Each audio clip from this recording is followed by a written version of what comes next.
ಚಾಲಕನ ನಿಯಂತ್ರಣ ತಪ್ಪಿದ ಲಾರಿಯೊಂದು ಗೋಡೆಗೆ ಡಿಕ್ಕಿ ಹೊಡೆದ ಘಟನೆ ಪಾಲಡ್ಕ ಗ್ರಾಮ ಪಂಚಾಯತ್ ವ್ಯಾಪ್ತಿಯ ಕಡಂದಲೆ ಇಳಿಜಾರು ತಿರುವಿನಲ್ಲಿ ನಡೆದಿದೆ. ಗೂಗಲ್ ಮ್ಯಾಪ್ ಹೇಳಿಕೊಟ್ಟ ದಾರಿಯಲ್ಲಿ ಸರಕು ತುಂಬಿಸಿಕೊಂಡು ಹೋದ ಚಾಲಕ ರಾತ್ರಿ 2 ಗಂಟೆ ವೇಳೆ ಕಡಂದಲೆ ಇಳಿಜಾರು ಪ್ರದೇಶದ ತಿರುವಿನಲ್ಲಿ ಸಂಚರಿಸುತ್ತಿದ್ದ ವೇಳೆ ಈ ಘಟನೆ ಸಂಭವಿಸಿದೆ.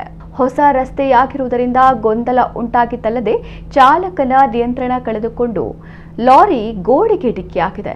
ಈ ಕುರಿತು ಚಾಲಕ ಮಾಹಿತಿ ನೀಡಿದ್ದು, ನಾನು ಮೂಡುಬಿದ್ರೆ ಪುರಸಭೆ ವ್ಯಾಪ್ತಿಯ ಪೇಪರ್ ಮಿಲ್ಗೆ ಹೋಗಬೇಕಿದ್ದು ಗೂಗಲ್ ಮ್ಯಾಪ್ ಅನುಸರಿಸಿ ಇಲ್ಲಿ ಬಂದು ಸಿಕ್ಕಿ ಹಾಕಿಕೊಂಡಿದ್ದೇನೆ ಎಂದು ತಿಳಿಸಿದ್ದಾರೆ. ಮೂಡುಬಿದ್ರೆ ಪೊಲೀಸ್ ಠಾಣೆಯಲ್ಲಿ ಪ್ರಕರಣ ದಾಖಲಾಗಿದೆ.